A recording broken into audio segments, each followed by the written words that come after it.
Hi friends, in today's lecture we discuss about precipitation indicator. In precipitation, estimation after complete precipitation, such type of indicator react with titration to form color precipitation or color compound which is absorbed by the surface of precipitation. કે જેમાં PPT આવતા હોય એ પ્રકારના estimation હોય તેમાં કેટલાક ટાઈપના indicator એવા હોય છે કે જે ટાઇટ્રન્ટ સાથે કલર પીપીટી આપે એમ ને કલર કમ્પાઉન્ડ જે છે એ એબ્ઝોર્બ કરે સરફેસ પ્રેસિપિટેશનની. As a result colour precipitation can be observe which is indication of completion of the reaction. કે પીપીટી તો આવે પણ સાથે સાથે કલર પીપીટી આવે એટલે તમને ખ્યાલ આવે કે આપણું જે રિએક્શન છે એ કમ્પ્લીટ થઈ ગયું છે. ઇન મોહર મેથડ જે છે એ તમારે આગળ આ જ ચેપ્ટરમાં આવે છે.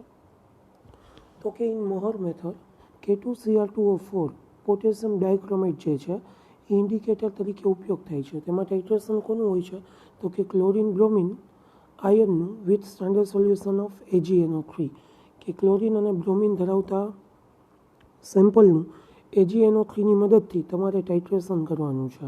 તો એમાં પોટેશિયમ ડાયક્રોમેટ જે છે ઇન્ડિકેટર તરીકે વપરાય છે. એ ઇન્ડિકેટર જે છે એ બ્રિક રેડ કલરના Ag2CrO4ના ટૂંકમાં પીપીટી કલર આપે એમ. બ્રિક રેડ એટલે ઈ જ જેવો લાલ કલર, બરાબર. Cl અને Br જે છે એ કન્ઝ્યુમ થાય Ag પ્લસ વડે એટલે તરત જ કલર ચેન્જ આપે.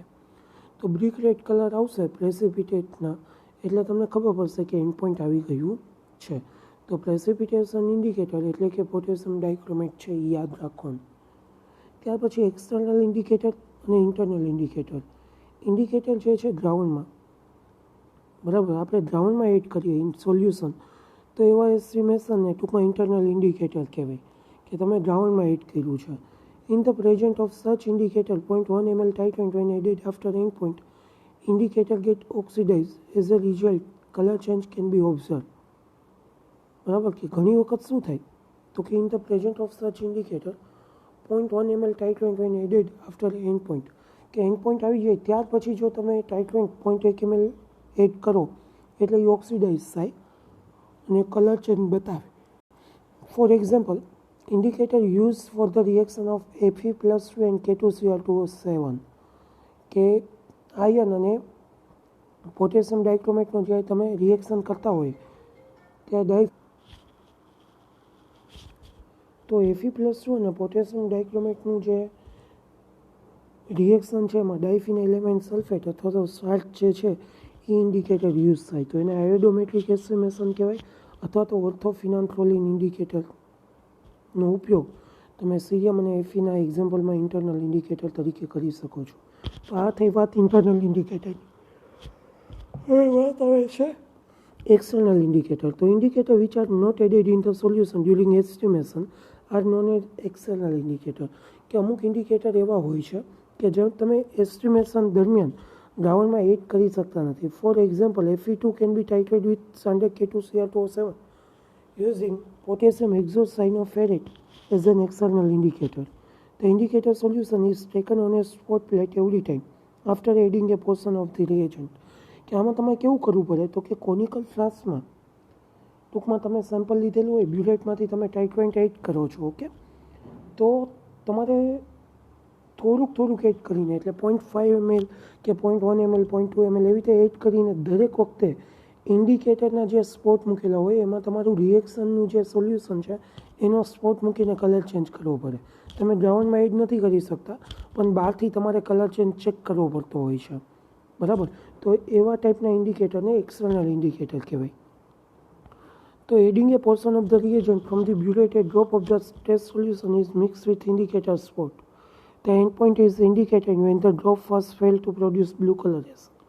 Blue color is produced due to the reaction that occurs at given below. કે જ્યારે Fe અને K2Cr2O7નું રિએક્શન થતું હોય એમાં તમે પોટેશિયમ હેક્ઝાસાયનોફેરેટ એટલે K3FeCN6નો ટૂંકમાં ઇન્ડિકેટર તરીકે ઉપયોગ કરો છો તો એમાંથી Fe3FeCN6 બને અને 6K+ મુક્ત થાય. તો આ રીતે ટૂંકમાં એક્સટર્નલ ઇન્ડિકેટર ત્યાં વર્ક કરે છે.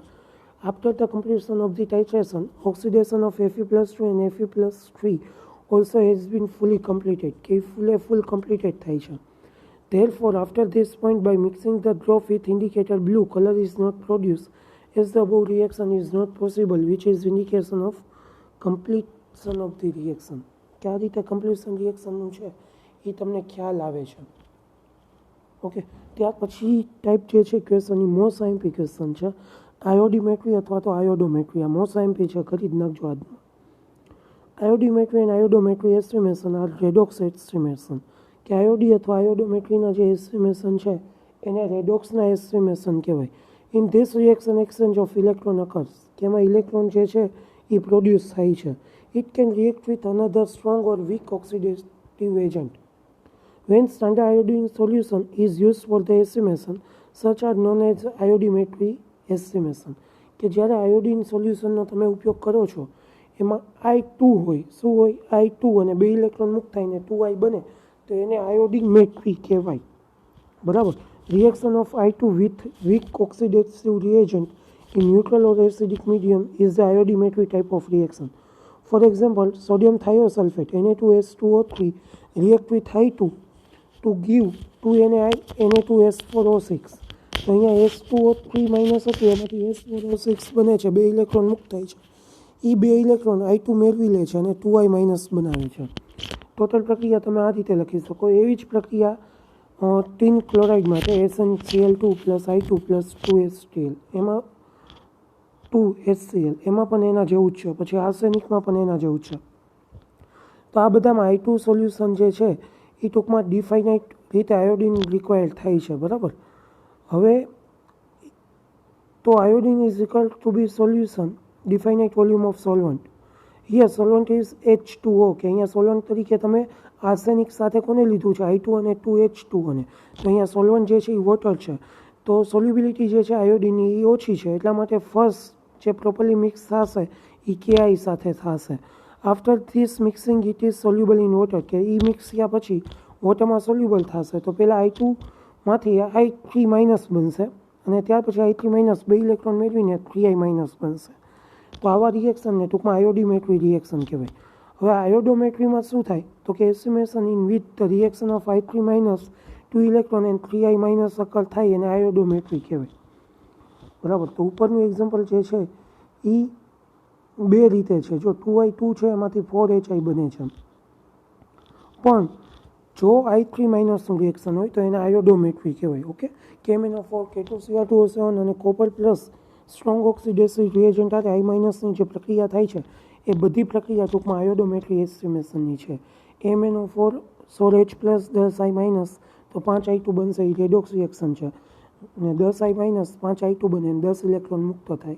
ને overall reaction 2MnO4 10 electron 16H plus, ને સામેની બાજુ 2Mn પ્લસ 2 પ્લસ 8H2O. તો આ રીતે લખી શકાય કોપર સલ્ફેટ સાથેની પ્રક્રિયા. In above estimation iodine x as a reducing agent. બરાબર. તો pH જે છે ગ્રેટર દેન 8 હોવી જોઈએ સોડિયમ થાયોસલ્ફેટ માટે. તો I2 જે છે એ OH માઇનસ પ્રોડ્યુસ કરે અને આયો બનાવી નાખે, જેને કહેવાય હાઇપોઆયોડાઇડ ઇયોન. બરાબર.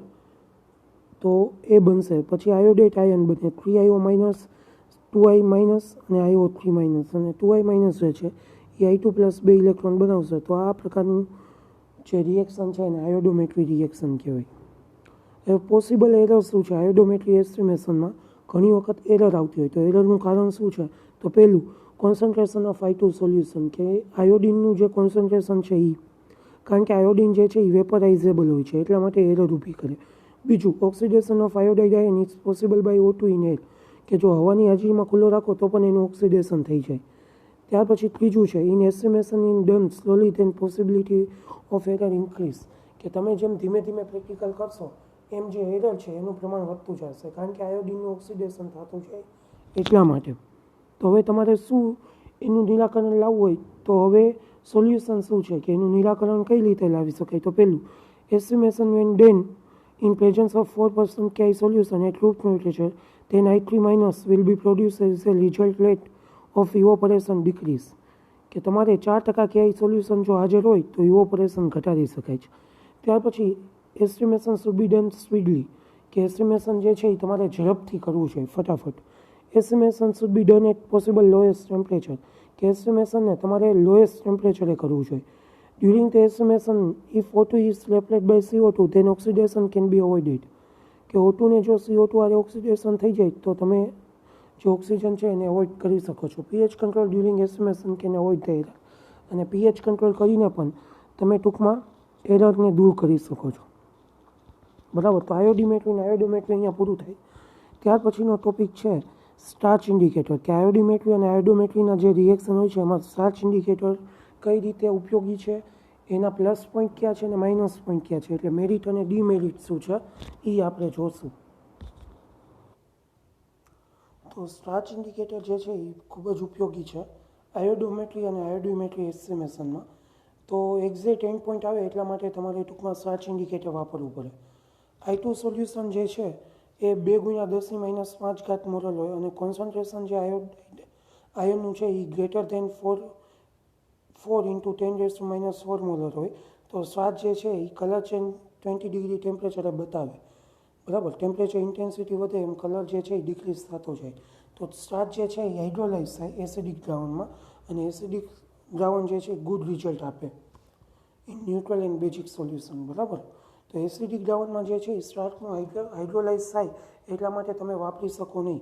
પણ ન્યુટ્રલ અને બેઝિક દ્રાવણ હોય તો સ્ટાર્ચ જે છે એ મસ્ત કલર ચેન્જ બતાવે છે.